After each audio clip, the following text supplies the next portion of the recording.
Hello everybody, welcome back. And if you are new, thank you for stopping by. My name is Chris. Today is my marathon filming day. I have a day off work, which never happens during the week.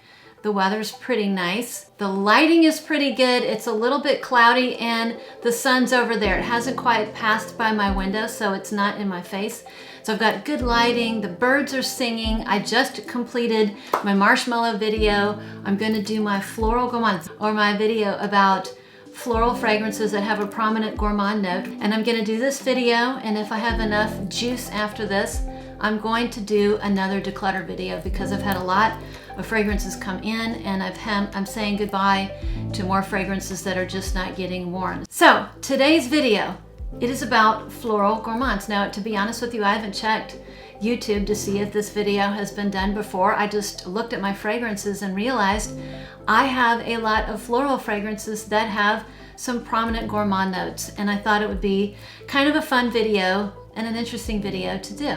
So I've got 10 nice, interesting fragrances that are heavily floral, or that have a prominent floral note in one way or another, but also have a nice gourmand note, whether it's bread, whether it's a biscuit, whether it's butter, brown sugar, you name it, it's back there. And since I've allotted 1 hour per video for me to do, that's hard for me because I'm a talker. The clock is ticking. Let's go. The first one up was actually, well, let me see what time it is. Hold on, time 1:42. Okay. I want to try to finish before my daughter gets home from school because the dogs are going to start barking. And we have a new little critter in the house. We have a new pet. A pet hedgehog who might be making a cameo in this video. Anyway, so clock's ticking. It's 1:42. I need to get going. The first one is a fragrance that I'm not sure what I think about it. It is so unique and was not a blind buy. And I sampled it and I just thought, this is so incredibly unique, and I'm not sure if I dislike it or like it, but I want to buy the bottle, just kind of wear it and get to know it. And it is called Detoura Amaretti.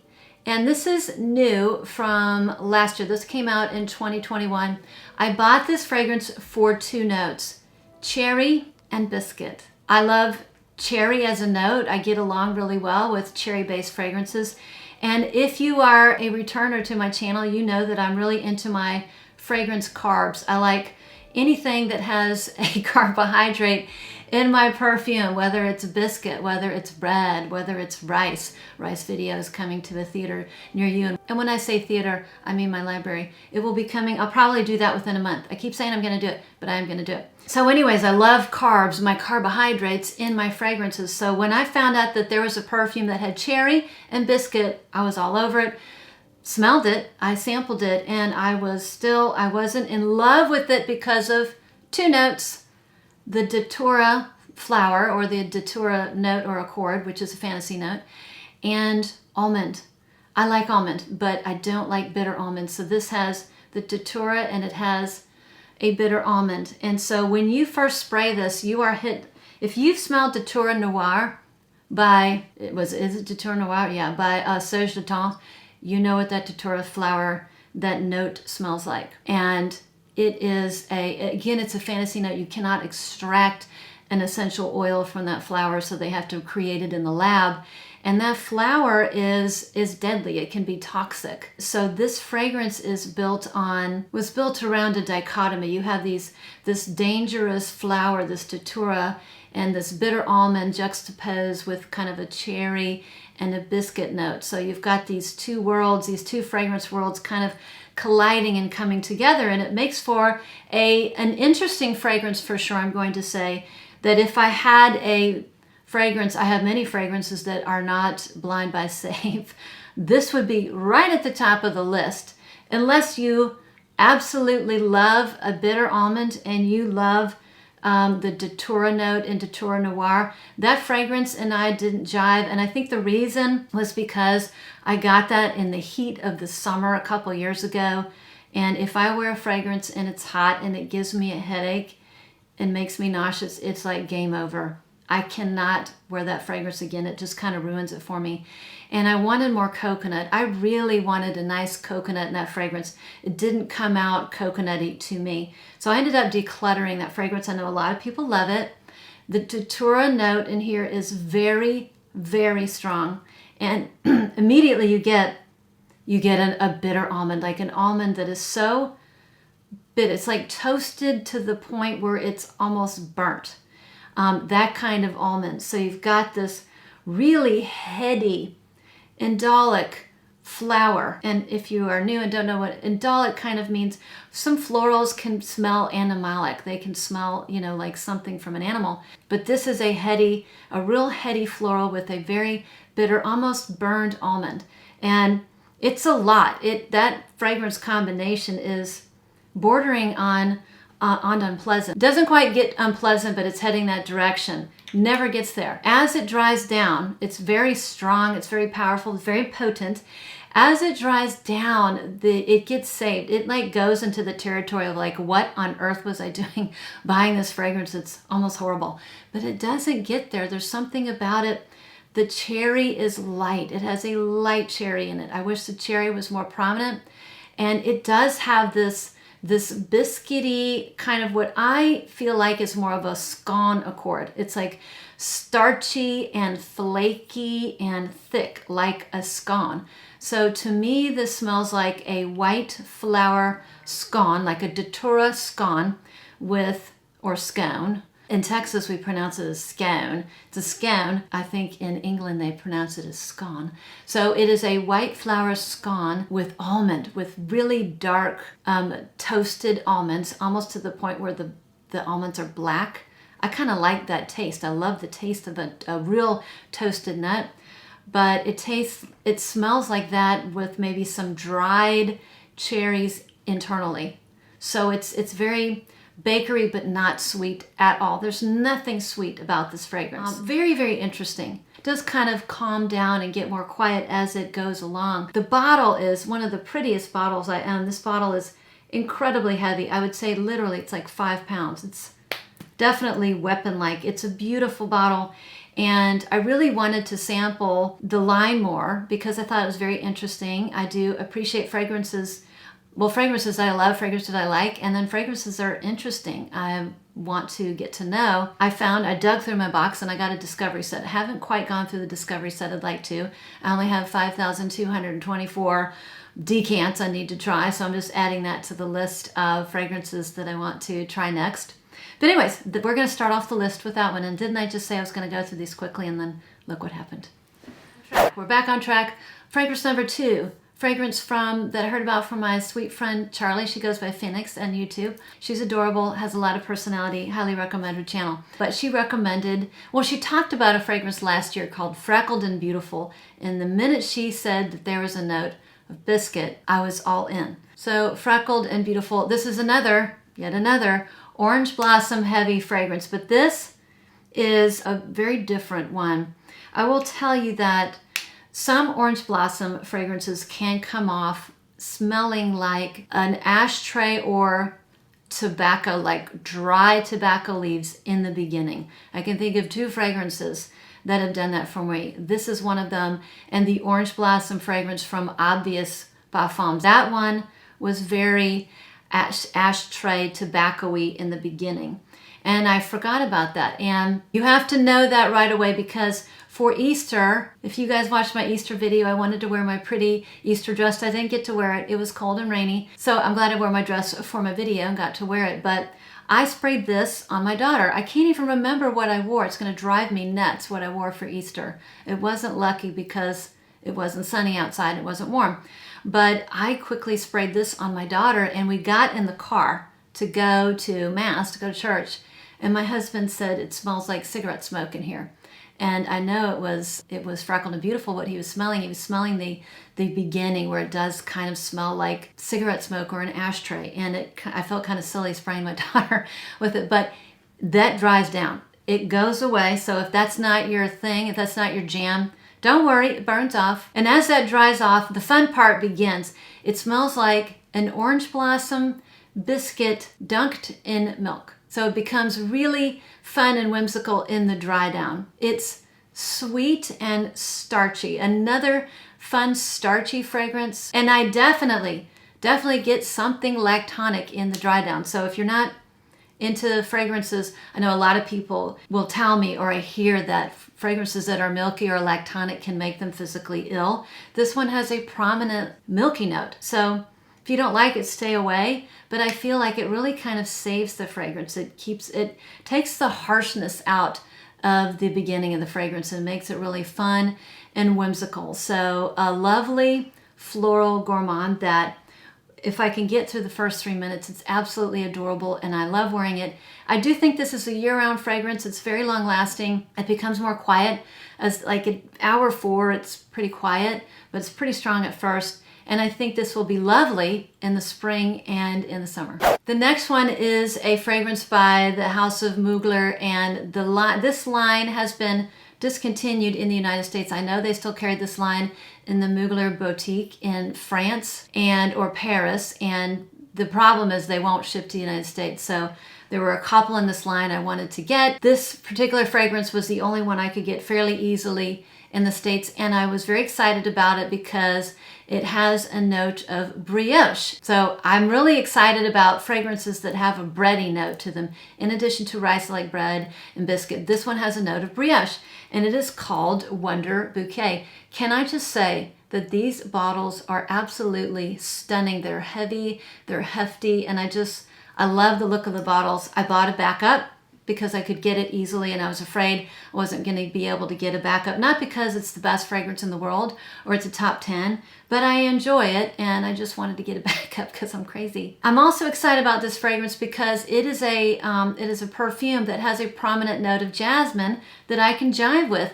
Mugler Jasmine and we do not get along. I think I've said this before, I think you're really kind of an angel or an alien person. If you are familiar with me, you know that I am an angel person. I am one of the people that just never got along with alien, and neither does my spouse. I tried to wear it once. I tried, like, what's wrong with me? Why can't I like alien? I bought the bottle and I wore it, and my husband said, you smell like furniture polish. And that was it. I was like, why am I trying to force myself to wear something that I don't like? It's just not me. It's not me.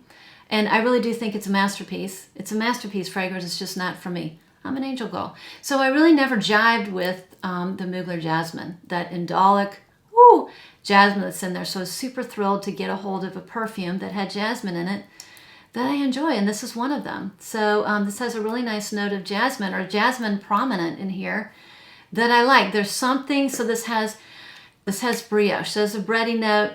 It has prominent, I want to say, is there honeysuckle in here too? Do I smell honeysuckle? I love honeysuckle. So maybe that's what I'm smelling instead of the jasmine. It's really nice. It also has, did I say hazelnut? It has a nuttiness to it. This has beeswax in it. Some really interesting notes. There is something in the beginning. There's a greenness, leafiness. I'm not sure what it is. It's prominent, and it's not that I hate it. It's just there. I'm going to take a look at the notes here. So I'm going to look at the notes. Let me pull that up. It's going to drive me crazy if I don't know what it is. Hello, Fragrantica. Okay, so we have petitgrain, and there's something called shisu. Shisu, what is a shisu? It looks like a leaf. Member of the mint family, Asian culinary herb, which has a peppery, fresh green profile. There you go. It's probably what I smell. And it has, we've got jasmine. Oh, tuberose. I was wrong. It's not lily. It's not honeysuckle. There's tuberose, orange blossom, and rose. Holy cow. There's a lot of white flowers. There was something kind of sweet in here. It smelled the sweetness. I thought it was honeysuckle. Maybe it's the orange in here. Beeswax, hazelnut, cashmere, and vanilla. So lots of fun notes. But it is a very interesting. It does have this fresh greenness in the beginning. It's floral heavy, but it's not indolic. It's a pleasant floral. I'm gonna say the citruses are not prominent at all. Maybe I get a touch of orange. Maybe. It's a pleasant, fresh white floral, and the bread is subtle. And the beeswax. I mean, in the dry down, I think I can smell something a tad waxy. But the bread, I wish the bread was a little bit more prominent. I wish it was more bread forward, because that's why I bought it. But it's still nice. So I enjoy it, and I'm excited about a perfume that has jasmine in it that I can jive with. I can jive with this jasmine. Yes, an interesting floral gourmand that might be hard to get in the future. So, Wonder Bouquet. The next one up is one that I haven't talked about in like a year. I think I've spoken about it one time, and then I never spoke about it. But it is one that I don't really hear anyone talk about, and it is by Mancera, and it's called Oud Orchid. And this is a really fun, fruity, floral gourmand. This has a tropical vibe. There's coconut in here, there's peach in here. Let's just screw top it, totally forget. What else is in here? It's very creamy. Vanilla, something orangey. Yeah, so this is coconut, this is peach, there's orange, there's vanilla, some musky notes. This has some, it's woody. It's definitely woody in the dry down. But it starts off like, to me this, I'm gonna cut to the chase here. This smells like, and of course it's got orchid, the fantasy note orchid. And orchid, I've worked with several different fragrance oils that were labeled as orchid, and they smell differently. But basically, because you cannot extract, another one, you cannot get essential oil from the orchid flower, so it's just created, and it smells basically like a kind of spicy exotic flower. So you do get kind of a warm, exotic flower that does not smell like sunscreen. It's not sunscreeny. And then you mix that kind of exotic or tropical floral with these fruits like orange and peach and coconut. And what you get, and vanilla. There's a heavy vanilla in here. And what you get, to me, is like a tropical flan. I imagine that this is like a dessert. This smells like a dessert that one would get if they were on a fancy cruise to the Caribbean or something. You know, those like crystal cruises. I imagine that on this crystal cruise, they would serve something like a flan that has these beautiful fruits in it and there's edible flowers on top. That's what this smells like. This is a floral gourmand. It's sweet and fruity and fun, enjoyable. Not for everybody. I sent my friend a decant. She liked it, but wasn't enough to buy a full bottle. And would I buy a full bottle now? When I smelled it, I had a nice subscriber send me some samples, and I loved it, and I got it. I haven't been wearing it as much as I want to. This is a summer fragrance. This is a summer fragrance to me. I wore it yesterday, really enjoyed it. Would I buy it now, having as many fragrances as I have? I don't know. It's super nice. I really enjoy it. But I have a zillion perfumes, and it is different. I don't have anything like it. And despite the name, Oud, my daughter gets out of school early on Thursdays. But so despite the name, Oud Orchid, I smell no oud. I don't even know if this has oud in it. It has woody notes. It's woody in the dry down, but it's not oudy. It's like a tropical flan served in a nice dark wood bowl, you know, something like that, something fancy. Moderate projection, moderate longevity. Wasn't very expensive. I want to say I got this for less than $100, and it's a big bottle. So lovely, fun, fruity, floral gourmand, really meant for the summer. The next one up is one I haven't really talked about a whole lot. I still have it in my collection, although I'm just not reaching for it. It is a beautiful fragrance. I think the issue for me with this one is the longevity. It's not great. And I'm going to give it another go in the summer because it's too cold here. It just kind of dies out here in the cold. And the spring can be cold here. But I'm going to give this a go in the summer, and if I don't wear it anymore, even though it is a lovely fragrance, I'll probably have to declutter it. I just haven't been wearing it. And I've had it for 2 years. And it is called Jardins de Misfaso by Nomade. Nomade makes one of my very favorite fragrances, a very simple musky sandalwood, or a sandalwood musk, a fresh sandalwood musk fragrance that I love, called Nothing But Sea and Sky. Love that fragrance. And I really enjoyed a lot in the Discovery set. My problem was several of them, lasting power was left a lot to be desired, including this one, even though it is a gorgeous floral gourmand. It is a gourmand, a floral gourmand, because it has rose in here. Now the rose in here, to me, smells like rose water. It smells just like rose water, but it has a really prominent date. It is I think this is my only date. No, I have another one that has date in it. Really prominent date. So it's a beautiful rose water, date, almond, saffron, nutmeg fragrance. It's a little sweet, but it's not overly sweet. It's not too gourmandy. You can smell the rose for sure, but it plays nicely. It's really nice. I do like rose water. I love the way that smells. So if you don't like the smell of rose water, that's the kind of rose I get. That's just me. You might not like it, but it's light. It's a light gourmand. It has a light sweetness. It has a light floral, watery floralness to it. Again, the longevity is just terrible. It's like 2 hours, 2 to 4 hours max. So even though it's beautiful, floral gourmand, I need it to last longer than 2 hours. I'm going to try to give it a go this summer, and if I can't get it to lasting longer, if I'm just not pulling for it, we're going to have to say goodbye to this beautiful floral gourmand that I enjoy, but I'm just not wearing. Now, on the opposite end of strength, just talking about a floral gourmand that does not have good lasting power, this is on the opposite end.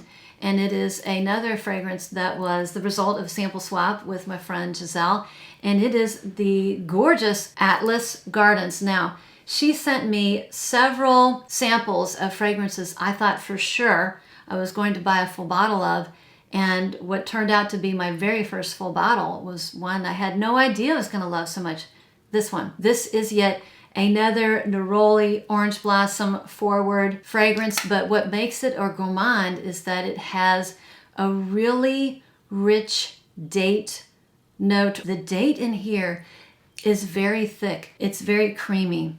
It also has a nuttiness to it. Whether it has nuts in it or not, or that's due to the dates, I don't know.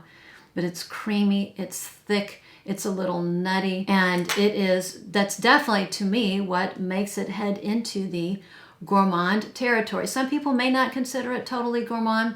I think the date and the nuttiness in here and the creaminess is enough to kind of push it over the edge into the gourmand category, even though it is a floral. It is a front and center floral. Orange blossom neroli. You don't like those, you're not going to like this one. I do like orange blossom almost always, and neroli for the most part I enjoy too. This also has some sweetness, probably from vanilla and definitely tonka bean. There's tonka in here. This is a gorgeous, long-lasting fragrance that I can wear in the wintertime. This thing performs beautifully in the wintertime. I got it in the fall, I want to say.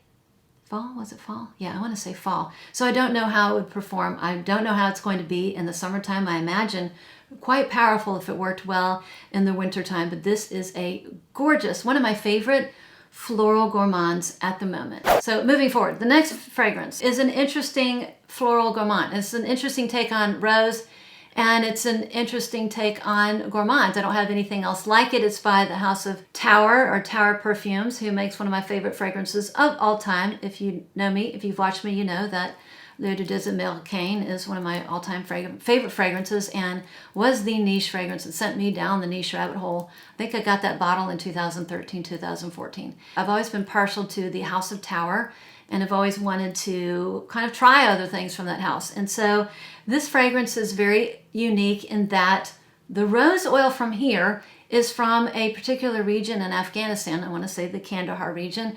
So I think the roses there are very special. They might only bloom a certain time of year, or maybe at night. There's something special about the roses over there. So the rose oil is highly sought after. It's very expensive. It's very unique, and it's quite lovely. So this is also, what makes it a gourmand is there's apricot in here, there's almond, and there's cinnamon, and I get all of that. Not individually, but together, like in a soup. It's like a soup of those ingredients that you can still recognize. It's a little hard to describe. Some fragrances you just can't smell different notes. Some fragrances you can smell the individual notes like separately. And here they're just kind of combined together. I think there's also some sort of like blonde tobacco. I don't pick up a whole lot of tobacco in here. Maybe there's just a touch of smokiness in the very beginning. And maybe as it dries down, there's a little bit of a woodiness to it. But it has a beautiful amber. I think the House of Tower does amber so nicely. There's a gorgeous sweetness in here from the amber. So it is a unique take on a floral. It is a unique take on a gourmand. So it's a nice floral gourmand, not for everybody, but it's definitely very unique. I will give it a uniqueness for sure. Longevity, projection, all that kind of stuff would be moderate. I want to say like 4 to 6 hours. So a lovely floral rosy gourmand. Next one I'm going to go over very briefly. I talk about this all the time. I actually took this out of storage to make this video. This one was packed up in its box. This is a cold weather fragrance. It is a beast, and it is a monster in the cold. I would never consider wearing it in the warm weather, and I don't. And I've worn it a ton, and you would never know because it looks like I've barely made a dent in it. But this is like 1 to 2 sprays, 3 sprays. It's going to last you all day, but it is a It is a floral gourmand of the floral gourmands. This is a gourmandy floral. Gourmand floral. And it is Rose All Dae. You know, this has apple crisp and plum, and there's honey. There's a honeyed rose in here. There's brown sugar tonka, stainless steel. Yeah, oh my gosh, it just smells like the holidays. It smells like the cold weather holidays right here. If you like your sweet fragrances, if you like your gourmands, you would like this. The gourmand notes really overpower the rose in here, but it is present in the background. So, beast of a fragrance that I've had. I mean, you could barely, well, it's a big bottle. You could barely tell that I've worn it, but I wear it all the time. It's like 1 to 2 sprays though. So after this video goes back in the box, and I will pull it out in September, October of next year. So the second to last fragrance is a fragrance that I thought was strictly a summertime perfume because I bought it in the summer, but even though I think I wear it mostly in the summertime, it's a year-round fragrance. I don't know, something about it just to me screams summer. And it is by the House of Frassai, and it is called Blondine. And this is a gourmandy floral because the prominent floral in here is lily. So this is a lily. You can smell lily. If you don't like lily, you won't like this. It is a prominent lily fragrance. But what makes it a gourmand is that it has these really gourmandy sweet notes to offset it. There's caramel in here. There's cacao. There's a dryness. There's a dryness from a cacao note. There's butter. This is a buttery fragrance. There's suede in here. And there's also salt. So you've got salt, you've got caramel, you've got butter, you've got suede, cacao, lily. It's this incredibly interesting concoction of notes that come together and work really, really well. There's musk in here too. Musk, it's like a salty musk in the dry down that is saved by the sweetness in here. Otherwise, it would be too sour. It's like a cupcake without the sugar. So this is like a lily cupcake or another scone. It's a bakery good without all the sugar. It's just, so maybe like a lily cake or a lily cupcake with some sweetness from the caramel, definite saltiness, some warmth from the suede, and a little dustiness from the cacao. It doesn't smell like chocolate, but a little dustiness. I think that's what the cacao does to it. So yeah, a floral gourmand that I absolutely love.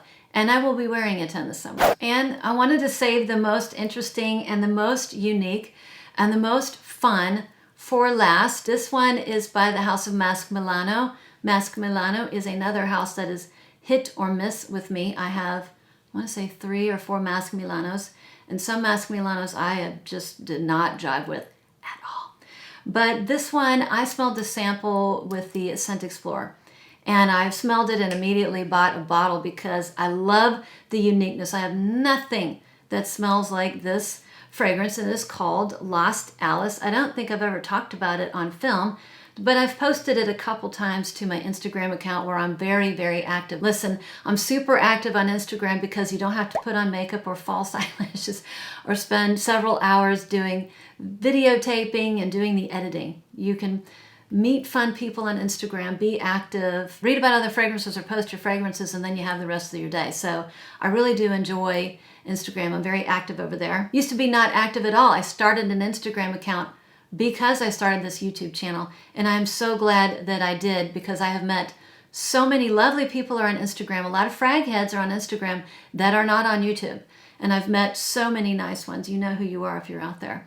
But anyway, so Lost Alice. This is a very unique fragrance, and this is probably one of those you're going to love it or you hate it. You're going to find it like super fun and whimsical, or you're going to be, that's not for me. What makes this a floral gourmand is the floral in here. The flower is iris. And iris can be waxy, it can be powdery, it can kind of come off lipsticky. But the part of the iris that's in here is the root, the orris root, which is can be very buttery and very vegetal. It comes off very vegetal in here. There's also a note, there's a carrot note. So you've got this carrot, there's milk in here, there's pepper, you've got tea. So the combination of all of those, you're supposed to conjure up the thought of sitting at a tea party, Lost Alice from Alice in Wonderland, drinking tea, maybe with some milk in it, and eating carrot cake. So that's kind of the experience that one is supposed to conjure up when you wear this or smell this fragrance. And I would say That I get that. I can get that. There's also a lovely, it's got the best kind of musk. The musk is botanical musk. So there are different types of musks. I like pretty much all musks. This one is the botanical form. It's from the ambrette seed. I can't think of a fragrance that has a botanical musk, i.e. ambrette, that I do not enjoy. So fun, whimsical. I wore this yesterday. Really enjoyed it. Interesting, unique take on a floral gourmand that is not for everybody, but I think those of us who enjoy it really enjoy it. So that is it for video number 2. My floral gourmands, or my fragrances that have a prominent floral note, and they also have something about them that bring them into the gourmand category or some sort of gourmand note. I find them all fun. I find them enjoyable, and most of them are very easy to wear. So I'd love to hear your thoughts. If you have any of these, if you wanted to try any of these, or you have a floral gourmand that I did not mention, I would love to hear about it in the comment section below. And again, thank you for sticking around. Thank you for watching me. Thank you to all those who come back or show up every week, who are subscribed to my channel, who always give me thumbs up and leave nice comments. I see my dog walking over there. To all of you out there, thank you so much again. And I hope to see you on the next one. Who is that?